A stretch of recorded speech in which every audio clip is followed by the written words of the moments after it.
Brothers, what we do in life echoes in eternity.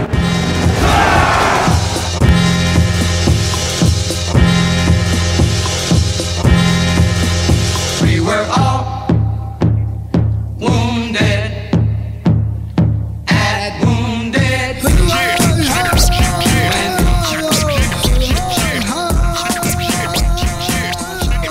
Hey, what's up? This is Chris Rock, and you're on Native Ground. Ladies and gentlemen, please join me in welcoming executive producer Nelson George for the Q&A. Thank you so much. We're going to introduce, give a few shout-outs, and bring a few people up. First, I have to say thank you, as always. My third film with HBO, and I just give them props for supporting the work we do. Lynn Amato, president of HBO, is here. Thank you, Lynn. Two executives at HBO who work very closely with us on the project. We're not here today, but Nancy Geller, Nina Rosenstein.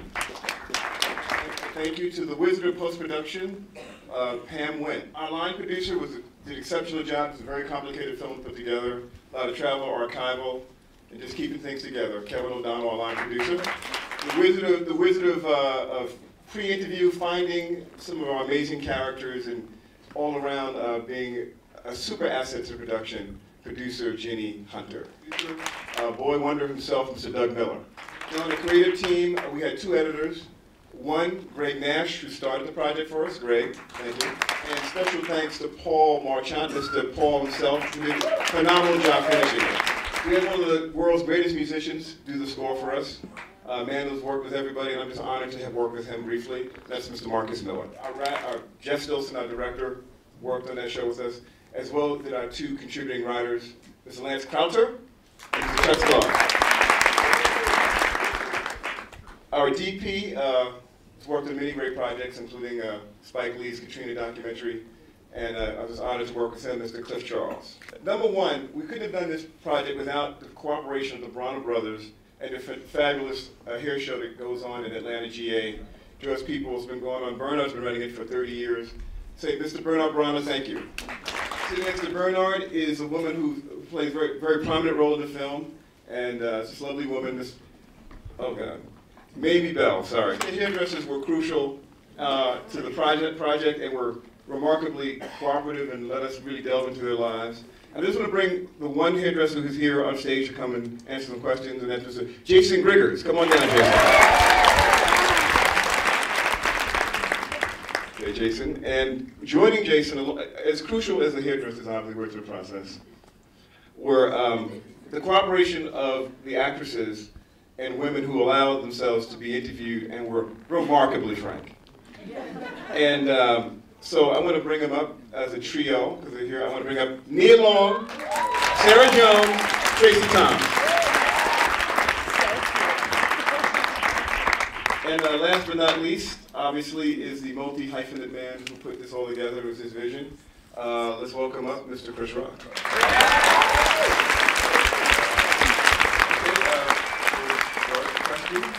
Raise your hand and we'll point you out.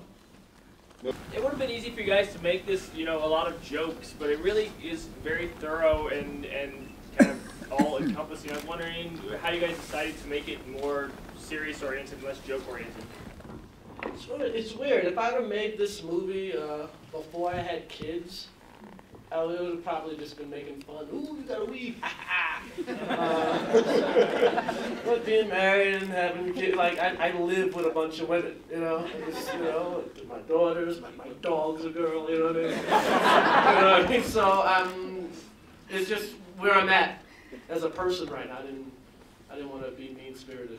You think this sodium hydroxide thing isn't real? I'm an obstetrician. I had a patient getting a relaxer while at the end of her pregnancy so she could look glorious. I got a call saying her membranes had ruptured and she needed to come into the hospital in an ambulance. When she came out of the ambulance, she had a head full of relaxer. But fear not, Pierre was in his VW Bug close behind. When we tried to put on the operating table, he said, "No, doc, we have to wash her hair. You have no license."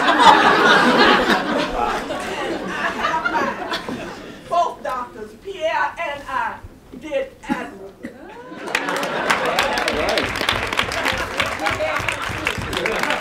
For the sequel. It's after this. Oh, I have no idea.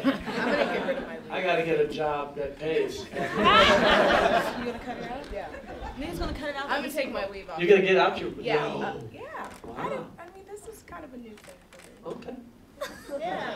The movie did that to you? Yeah. I'm. Fight the power, Nia. Fight the power. I mean, with Barack now and the whole black people, I think, you know, you might see me with an afro next time. Yes, yes, bring it! India, did you find any women that had their hair stolen and what they thought of that? Did we?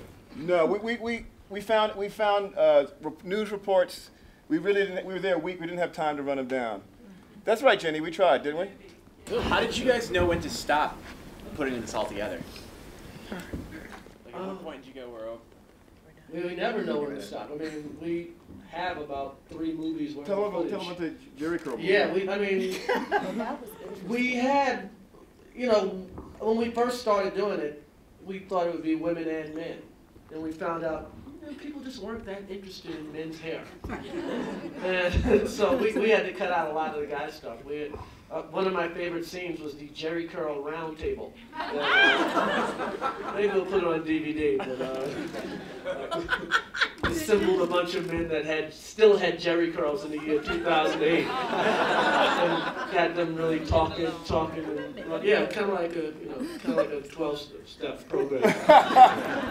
What's funny about Jerry Curl guys too, as well as that they didn't know each other, but several of them had the same barber. Yeah. The same curlist. Who do you think the audience is for this? Who do I think the audience is? You know, it's weird. It plays great here. It's mostly white people here. And it played fine. You know, I'm sure if I played it at for the Tyler Perry audience, they would explode. Like, yeah, when we show it to black audiences, I mean, it's an explosion of love. It's like they don't stop laughing. But I think the audience is basically women and men that understand women. I think they understand them. Did you make it for black women, or did you make it for everybody? I kind of make everything for everybody. In a weird way, almost everything I make is for black women. Even when I'm going, hey, what's up with black women? I'm still talking to black women. Because no one really makes art for black women, in a sense. You know what I mean? Like, Jerry Bruckheimer makes stuff for black men. You know? But nobody really makes stuff for them. I'm always, but it's for everybody. We love you for it. Thank you. Yeah, we do. And I just have to say, because this was my first time seeing it, well done. I love it, Christy. Thank you. I love it.